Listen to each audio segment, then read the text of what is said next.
Okay, we're almost there.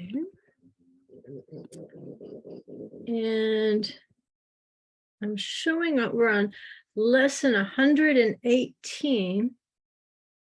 And let's just split back up through here and review a couple of things. Let's see. Well, did it wrong anyway. Okay. Let's review a couple of things from last week. And then what I'd like to do is add a few things from last week's Torah portions, because I thought they were just great illustrations of what we've been talking about with our understanding of how the angels or the fiery ministers work when they work. Because as we're progressing through this lesson and hopefully wrapping it up this week so we can go on to the next verse in the Song of Songs next week. But as we wrap this up, the idea of the ministers of fire and kind of looking, because we know that Revelation is just chock full of angelic glimpses in terms of the work that they're doing. I wanted to back up into last week's Torah portion, because as I was getting some things ready for the live stream on Shabbat, I thought this would be great illustrations. Especially for people who don't attend the Zoom class. Sometimes they're working with less background information. And in that case, sometimes I have to slow down a little bit and give more examples. And I thought, well, you guys might benefit from the examples too, just to kind of show you how some things that are in the Torah, they might just be hinted at. But as it continues to unfold through scripture, then it starts to make more sense how all those things fit together. So just backing up a little bit before we jump off into the new information from last week, we're looking at, again, the ministers of fire, the angels, the messengers, the princes. There's all sort of English translations of what they do. And if we were doing this in Hebrew, there would be even more. But it's hard, especially if Hebrew is not a first or second language, then sometimes it's hard to keep up with it, just like it's hard to keep up with the different aspects of a human being, such as the nefesh, the ruach, the neshama, and so forth. So we want to simplify as much as possible for the sake of the learning process. And so as we were finishing up here with these ministers of fire, because remember, this is all going back to our verse in the Song of Songs, where the nations are looking at Israel coming up from the wilderness, and their appearance is transformed. In fact, what happened to them in the wilderness was so transforming. It brought about the psalm that Yeshua argued with certain of the Judeans about the interpretation of it, because you are sons of Elohim, you are Elohim. Well, we talked about the difference between Elohim with a big E, the creator, and Elohim with a small e, judges, ministers, appointed officials, magistrates, and so forth. And so they got in over their heads in a hermeneutical argument with Yeshua. And he says, according to the context, which was, the transformation of the Israelites in the wilderness, you can't say that I'm blaspheming and making myself out to be God. If I'm a son of Elohim and you're a son of Elohim, then you're just as blasphemous as I am. So that was kind of the background. And we're going to circle back to that particular interaction too, because we really want to look at this dust of Jacob and how this dust of Jacob, or at least the theme of the dust of Jacob being kicked up in this match that he had with the angel, it just keeps appearing in terms of how the seed of Jacob, the descendants of Jacob, will be able to stand, will be able to battle, will be able to prevail down through the ages. Because of that, it was a great turning point in the story of Abraham, Isaac, and Jacob. And therefore, it was a great turning point for the whole house of Israel. And so preparing ourselves to also be worthy messengers. Potentially, we know that as worthy messengers, of course, angels have what is to us miraculous powers. There might be a time when you're given a miraculous power in order to complete a mission for the Holy One. And we saw a lot of this during the times of the apostles. They went out with power, just like with Yeshua. Miracles would happen. And so we're going to take a close look at this work of the ministers of fire. And remember, flaming is lohet, fire is esh, and then his ministers are his meshartav, or his personal servants. And so this lohet, or this flaming fire, it's going to pop up in different places that interest us. But what we'll notice is, at least as it concerns human beings, it seems as though when an angel goes out with a mission, if it comes from the heavenly throne, it's going to happen 100% of the time. With human beings, there's a little bit of a disconnect sometimes. And so we realize very quickly that it's not under our power to decide when we do or don't work a miracle, when we do or don't heal, when we do or don't have a great salvation, a great escape, a great deliverance, and so forth. We see that it's entirely in his hands, and that's kind of the idea of an angel. Angels are there to execute exactly. They're not there to make things up as they go. They simply address the situation at hand. So that's where we're coming from. Again, the fire being associated with the angels, just like in Psalm 97:3, it says fire goes before him and burns up his enemies all around. So that's, you see this word here, ut lahet, burning up. And so as we get into the book of Revelation, we're going to be very interested in this attribute of lahet, because just as the two witnesses can call down fire, well, you know what? So is the beast. The beast and the dragon are also going to be in cahoots, and it's going to look like they're able to call down fire. So we're going to look at sorcery. How do these illusions occur? How can we not be deluded? How can we not be fooled by the work of a sorcerer? Because it's going to so closely resemble that which is holy. How can we know the difference? And Yeshua is going to tell us how. He's not going to leave us, orphans concerning a question so great. And then we went over this verse in Numbers 23:23, for there is no divination in Jacob. And then Balaam kind of switches into a future prophetic mode. Why are they blessed? There's no divination in Jacob. But then he talks about how Israel will arise. And it's going to be a lion cub, but it's going to raise itself like a lion, and it's going to prevail over its prey.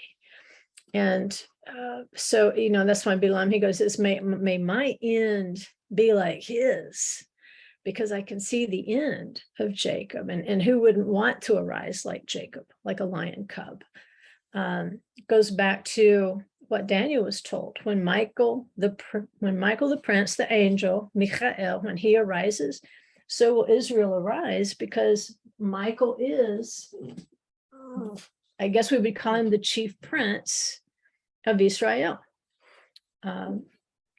You would have, of course, Yeshua is the Messiah, but in terms of being the messenger,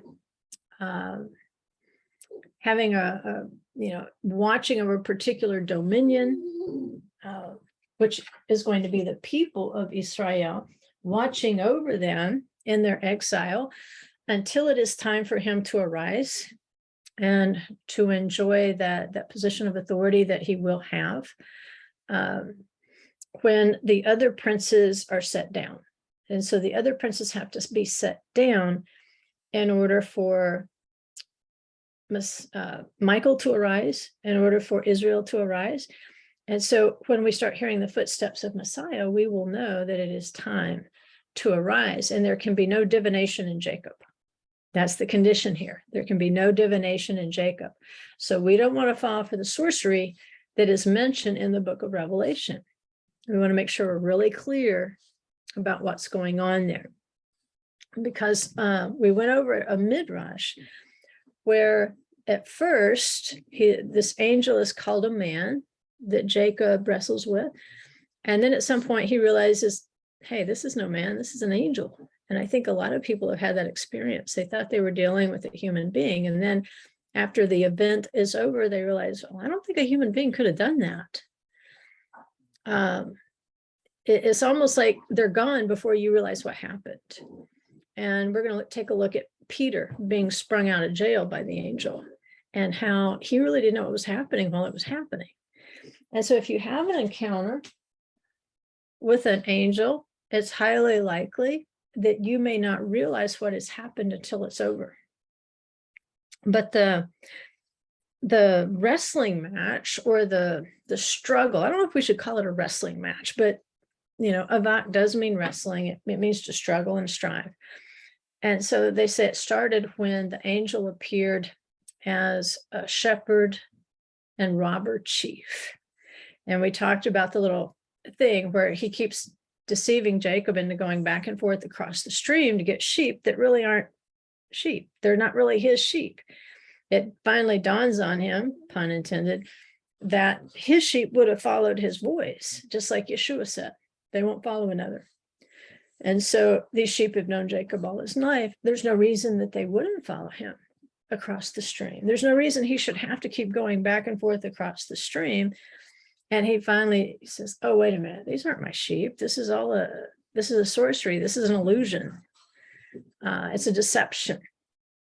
Okay. So now let's get into the lesson. Like I said, I think this is 118. So again, I want to back up to Vaetchanan from last week.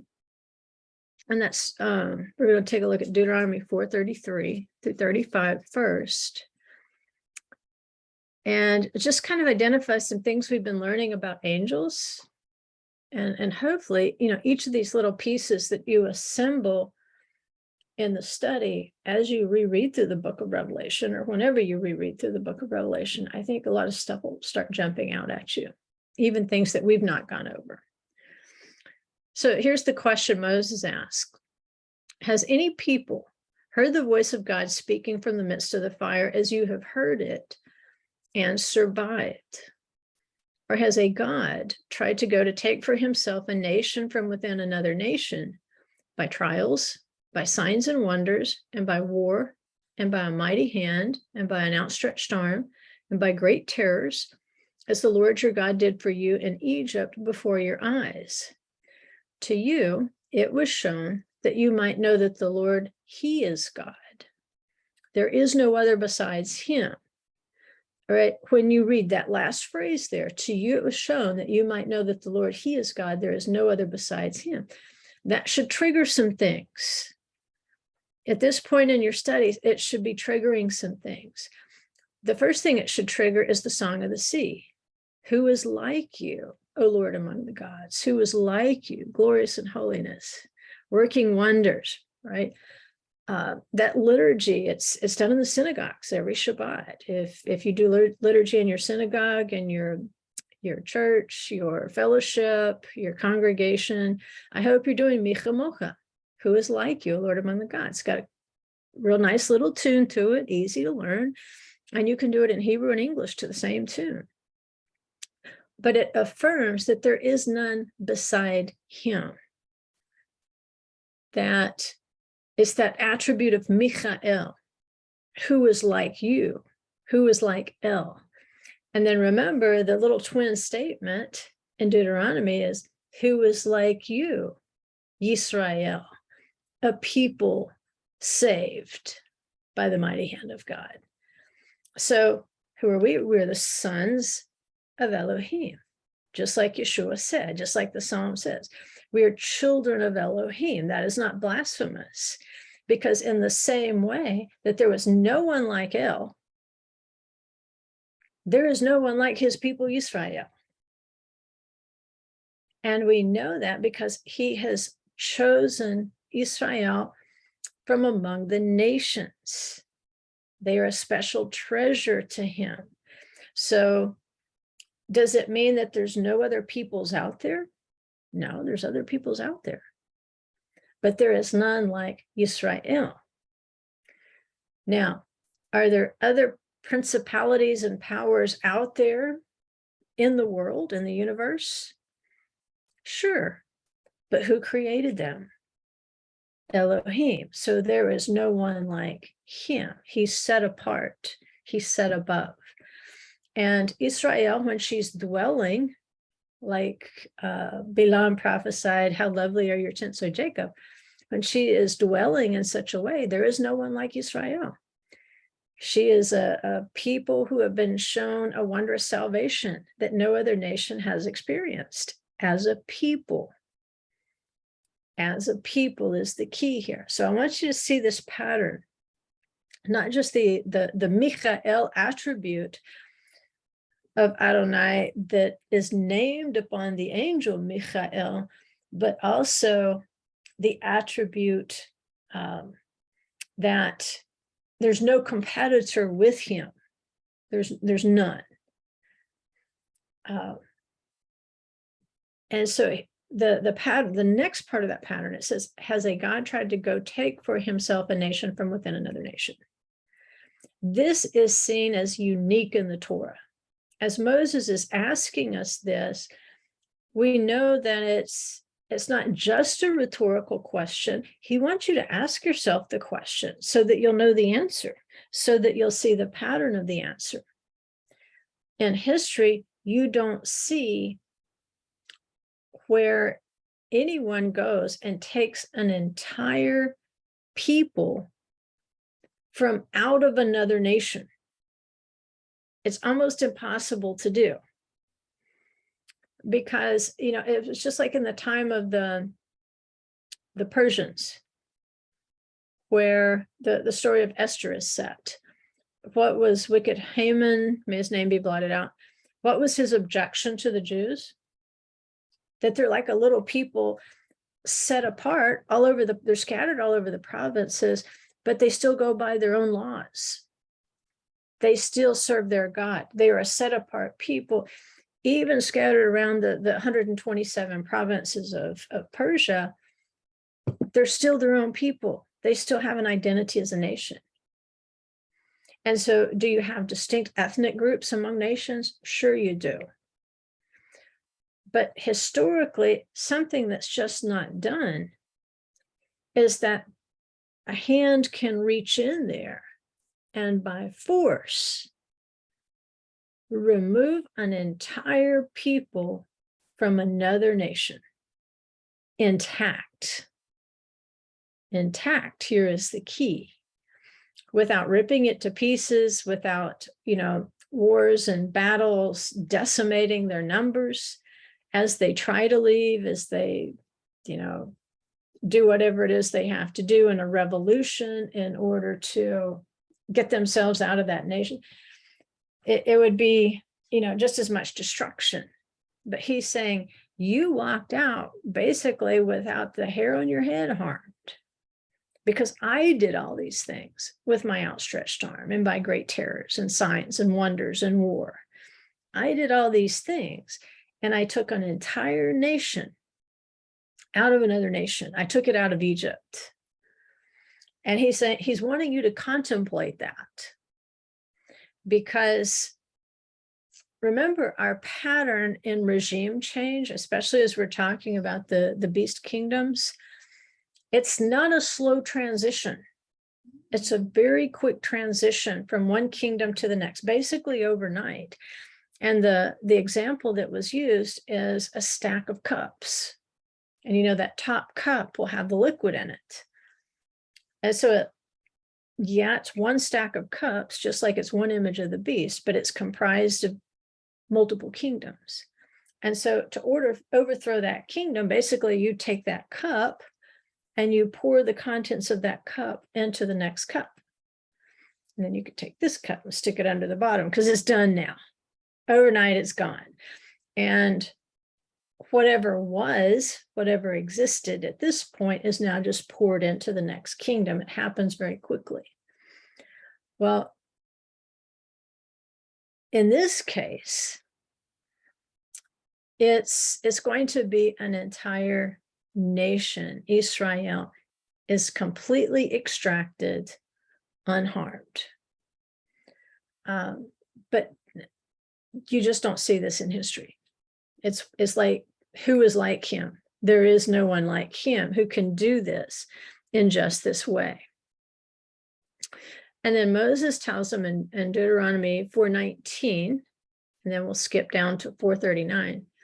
He says, beware not to lift up your eyes to the heaven and see the sun and the moon and the stars, all the host of heaven, and be drawn away and worship them and serve them, those which the Lord your God has allotted to all the peoples under the whole heaven. Now, what does he mean by that? The planets, the heavenly bodies, the sun, the moon, the stars, the constellations of the stars, they represent, they symbolize particular princes, rulers, whatever we want to call them. And each of these things has a dominion. It's given a dominion. And so that particular planet or constellation or whatever represents the dominion of that particular spiritual ruler. And he says, these have been allotted to all the peoples under the whole heaven. And so the idea here, within the text, he's saying, don't lift up your eyes to these heavenly bodies. Look at these physical objects, understanding that they do represent powerful beings, and get confused and say, well, you know what? This particular heavenly being is over this particular domain, and I need favor in this particular domain, or I would like to know the future. And so all of a sudden we start getting into astrology, we start getting into sorcery, we get into idolatry, and we start worshiping not just the created physical object, like worshiping Venus. And if you'll notice, the Greek and the Roman gods pretty much named, the names that we have handed down to us, same names of their idols. And so they made the object into an idol, but actually what they're worshiping is the power, the principality,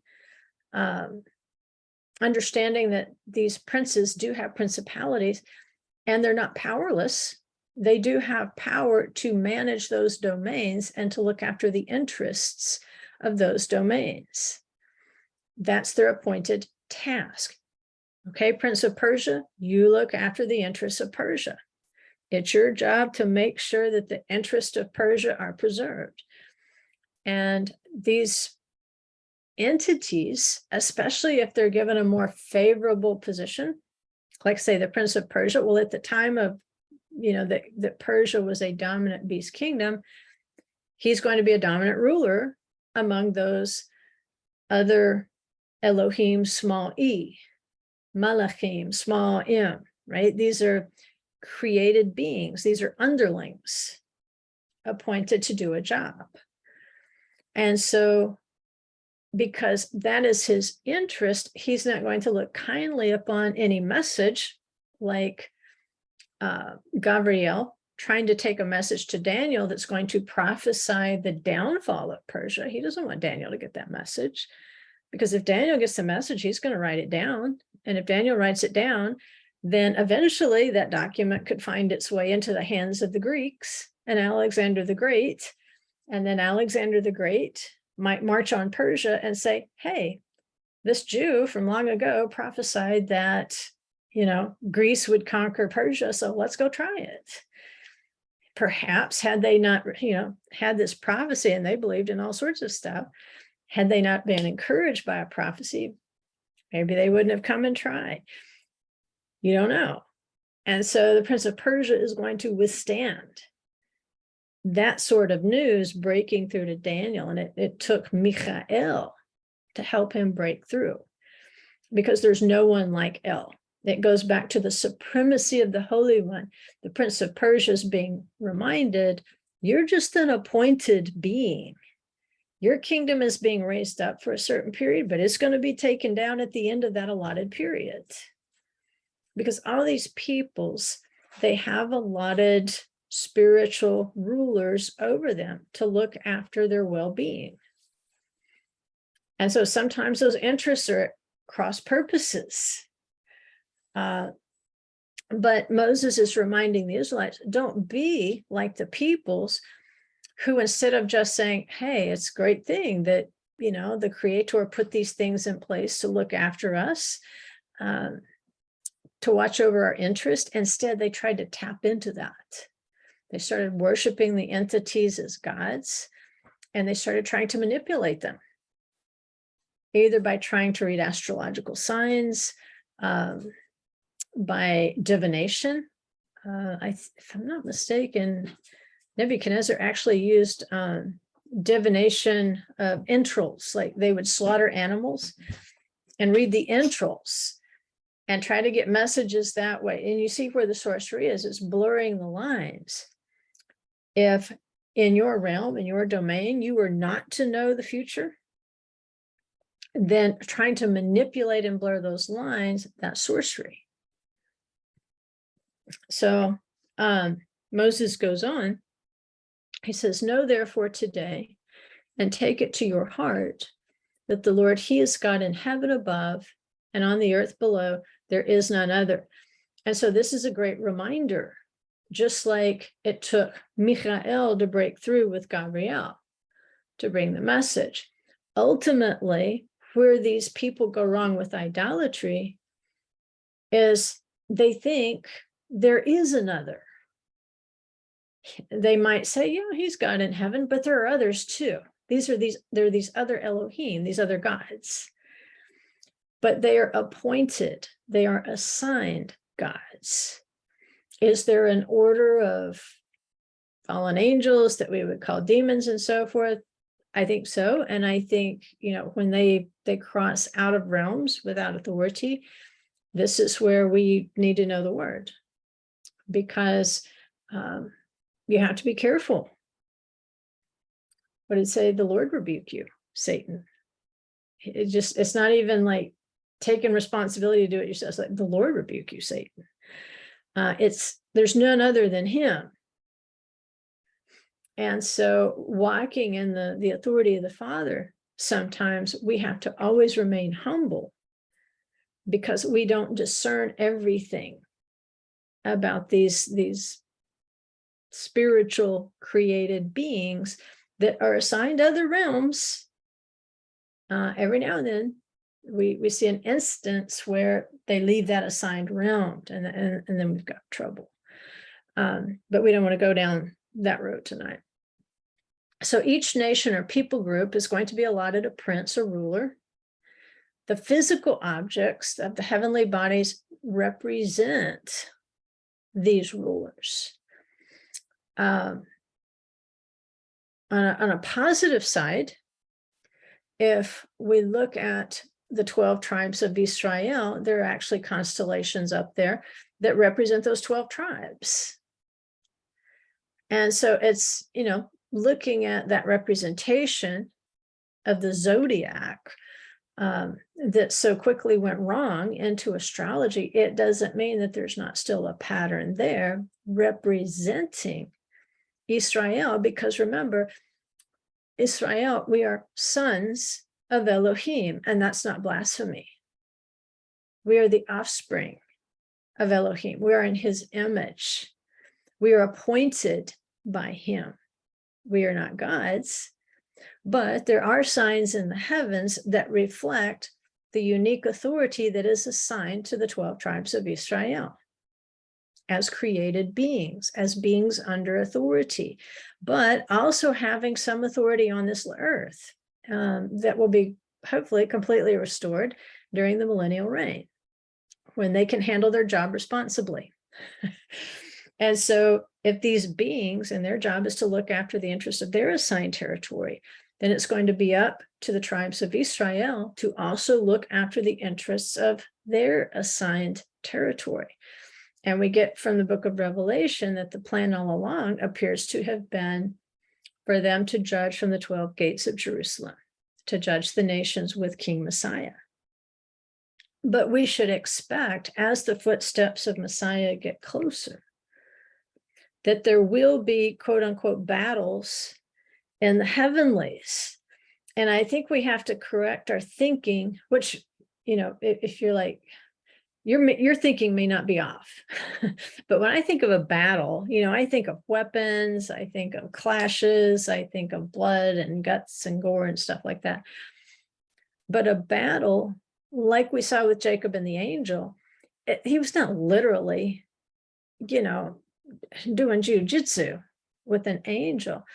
To battle with an angel really is to engage in the conflict and to not give up. That's all Jacob had to do, was not give up.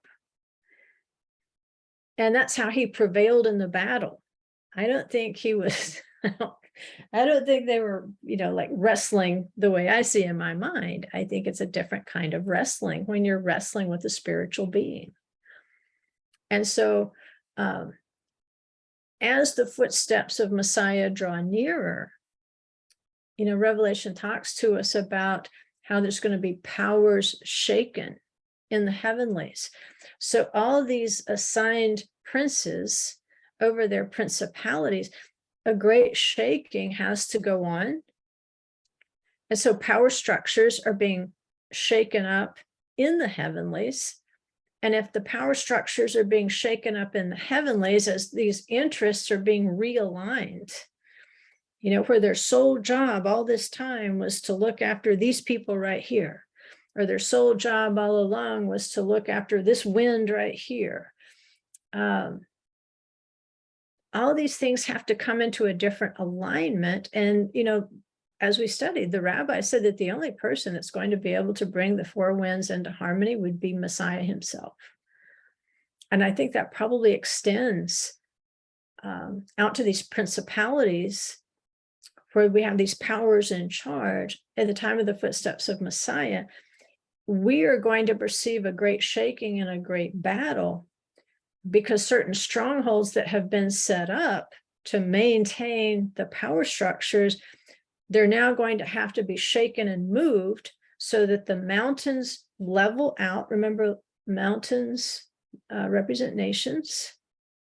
So the valleys can be brought up. So the crooked places, they're going to be straightened out. In other words, what's being prophesied is everything's going to be completely leveled. The kind of the up and down that we've had during human history in terms of the principalities and powers, as kingdoms and regimes changed hands. This one was set up, this one was brought down. It's all going to be shaken down, because now a millennial kingdom with Messiah as the king is going to be set up. So anything that's high is going to have to be brought down. If you've got a high prince ruling over a principality, then that nation or that kingdom, that mountain, it has to be brought down. And there's going to be those that are downtrodden that are going to have to be lifted up. There's going to be those of low degree who are going to have to be brought up until everything is level. And so we should expect to kind of sense, if we're in tune with the Spirit, then we should, I think, perceive or sense when these battles and these shakings are going on within those assigned territories. Because if there's battles and chaos going up and struggles and so forth, readjusting these power structures in the heavenlies, then I fully expect that to be reflected in the natural world that we can see around us, in the governments of human beings, and any system that affects their lives. We should perceive that chaos. And if that's what you sense today, then I suggest what we're just seeing with our physical eyes and ears is a reflection of the power structures being changed in the heavenlies, preparing the way for the footsteps of Messiah. Revelation 6:12 says, I looked when he broke the sixth seal, and this is critical because remember, the sixth seal is going to correspond to the sixth day of creation, when the beast was created first and the man was created second. And so for the last 6,000 years, pretty much, mankind has behaved as a beast.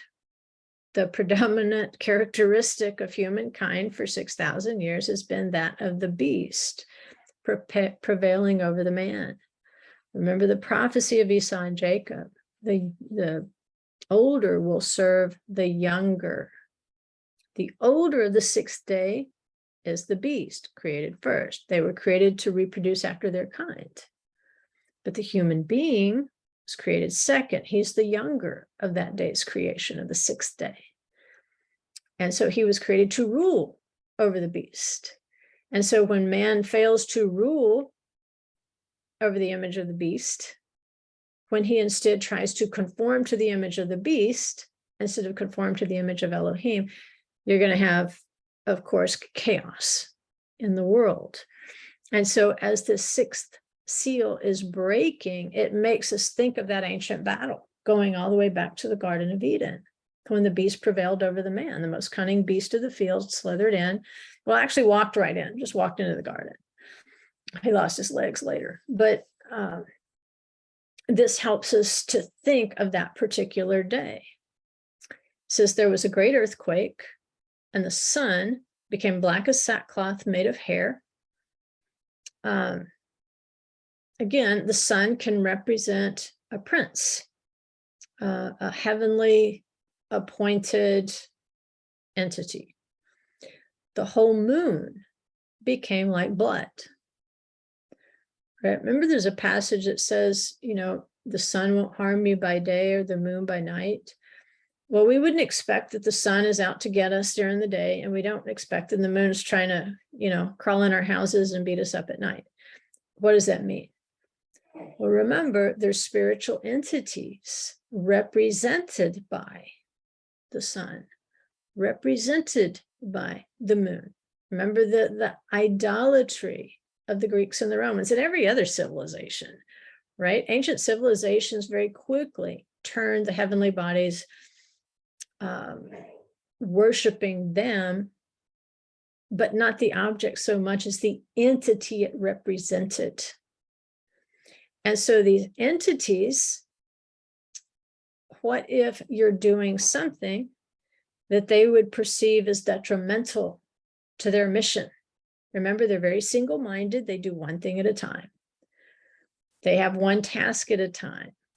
They're single taskers, not multitaskers. That would have been really easy to make a crack about the difference between men and women think. So these have got to be males, but I don't think they're either one. But they're very single-minded. They can't juggle multiple roles, or they don't juggle. Maybe they could, they just don't. And so what if, you were doing something that this prince represented by the sun perceived as detrimental, like the Prince of Persia? Well, he's saying, hey, you walk with the Holy One. There is no prince out there. There is no entity out there that can harm you by day or by night. There's no appointed being that can harm you when you were walking with the Holy One. And again, it goes back to Matovu. What did Bilam see? Jacob dwelling in tents, dwelling around the Mishkan. What can compete with that? There's no way they can be harmed. And it says the stars of the sky fell to the earth as a fig tree casts its unripe figs when they're shaken by a great wind. Well, stars can mean multiple things too. Sometimes a star is just a star. It's just, rocks and dust up in the sky somewhere. But remember, the stars can also represent these entities, if we want to call them angels or whatever, that have dominion over the earth. And so we see them being shaken up. It says they fell to that, they're brought down. So the dominion that they had over the earth is being taken away. If we go back to the sun, it's black as sackcloth. What in the physical realm, what is the strength of the sun? Light. And that physical strength of the sun is turned black. So its strength is removed. That's the symbolic picture here. The whole moon, what is the advantage of being the moon at night? You're bright, you're white. But the moon became like blood. So the strength of the moon, the whole moon, became like blood. So what's happened? The spiritual domains, it's like their power is stripped out of them. The stars of the sky fell to the earth. And so it says, as a fig tree casts its unripe figs when shaken by a great wind. There again, if the fig tree represents Israel, there's going to be some shaking in the power structures of Israel itself. Those that we perceive to be most powerful, they may not be. They might be unripe figs. But that which should stand firm will stand firm. That which should not, it'll be shaken down, and it will lose its principality. And if this is concomitant, in other words, if this judgment on Israel, if this is occurring at the same time that we perceive these battles in the heavenlies, or these shifting of power structures in the heavenlies, so that the prince represented by the sun, the prince represented by the moon, the princes represented by the stars. If Israel's judgment is going to begin simultaneously with this particular time period, then this is when you would see power structures begin to change within Israel itself. You know, like Yeshua said, if somebody, I think it was Yeshua said, if somebody invites you to a banquet, don't march up to the head of the table, take the last place at the table, and then let the master tell you where to move. He might move you up, but don't assume that you're up, because there's lots of people who think they're up in the power structure of Israel. But if they're not supposed to be there, if they set themselves up, and if their appointed time is over, they're going to be brought down. And it could be like, and this is my question, how do you bring a nation out of all the nations?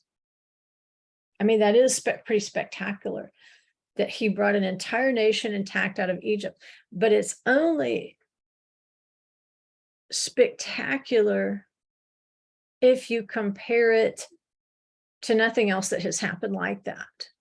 But fast forward, we know there will be a greater exodus when he will bring us back from all of the nations where he scattered us.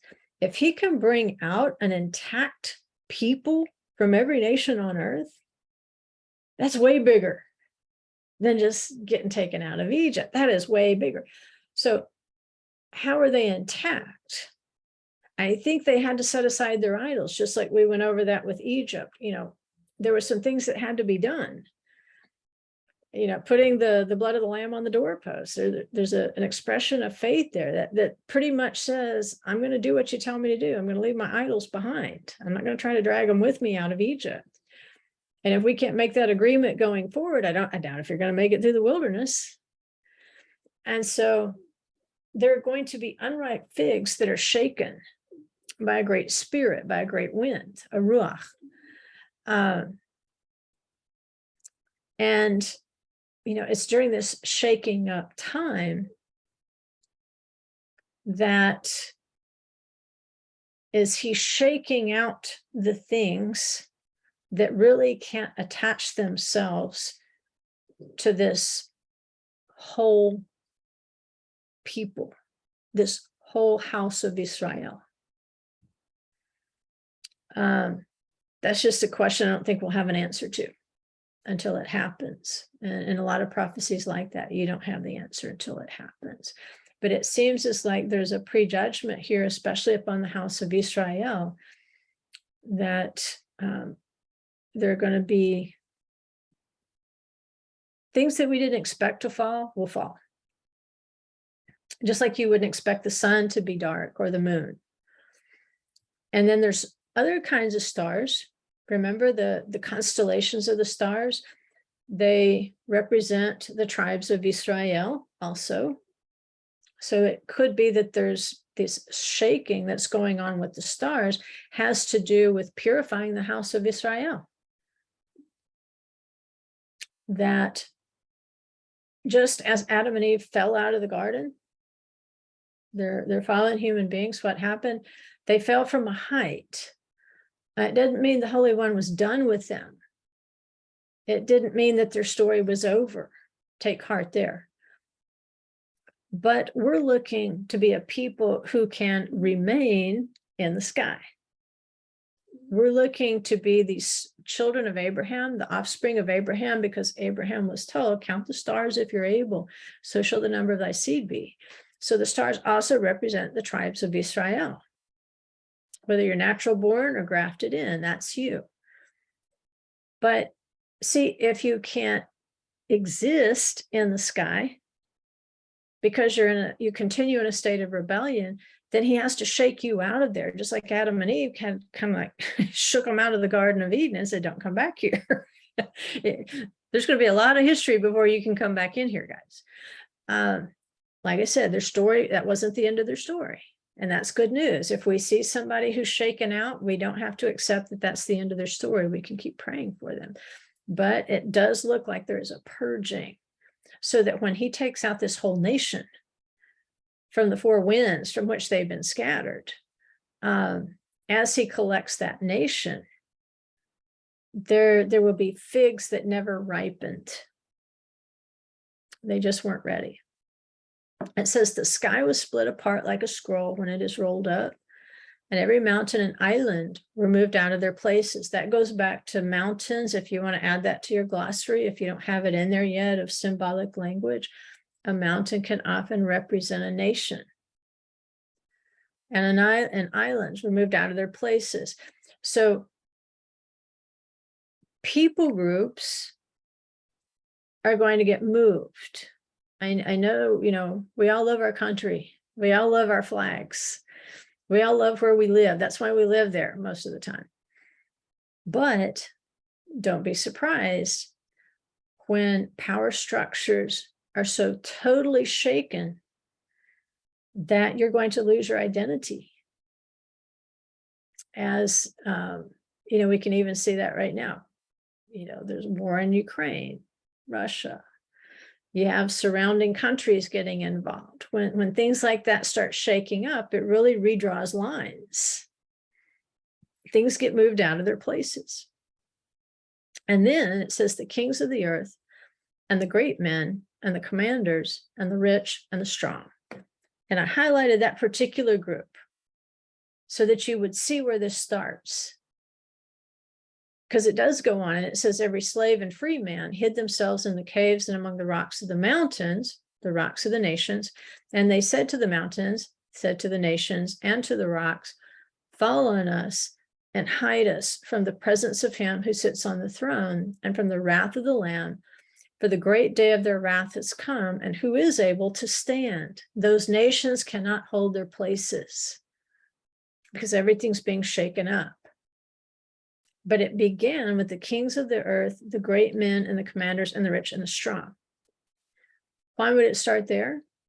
Well, think about these princes over these principalities. Think of, say, a prince of Persia. Think of a prince of the United States.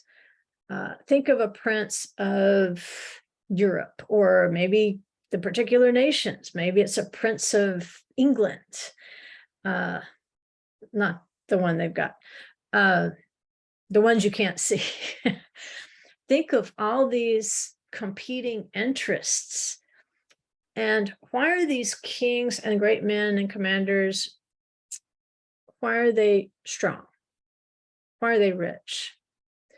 Because I'm sure they believe, because this the power that they have attributed to, what's the phrase we use sometimes, the powers that be decided this. Like, nobody knows who that is. We just say the powers that be. But you can't literally see these princes over these principalities, but there has to be some acknowledgement.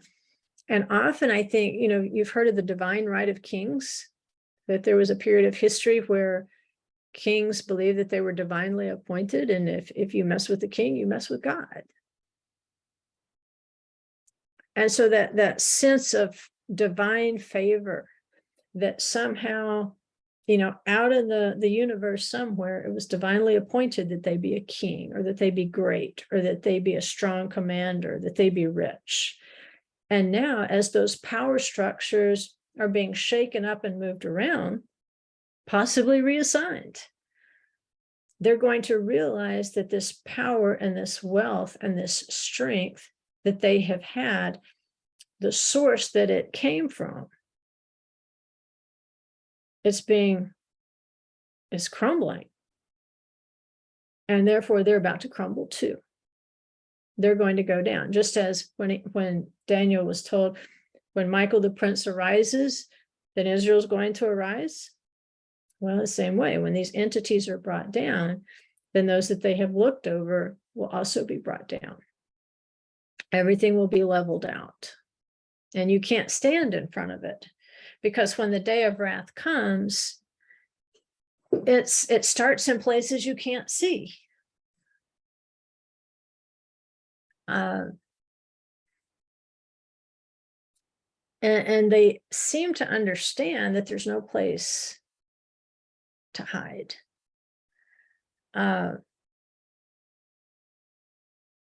Even though they're saying, fall on us and hide us from the presence of him who sits on the throne, they have to understand that if these appointed beings cannot stand, if they cannot hold their territory, once the decree goes out and the powers begin to shake, then they have to understand they don't have a chance. They really don't. Let's see, I think I already went over this. But it seems to be this sort of precipitating action where these princes over the principalities, those forces are shaken up, that in the process, an entire people will be extracted from other nations. And that is going to make it greater than the Egyptian Exodus. That is so cool. That what he did, taking Israel intact out of Egypt, he's going to be able to do, he starts shaking these principalities and powers, he's going to be able to take his entire people intact out of those nations.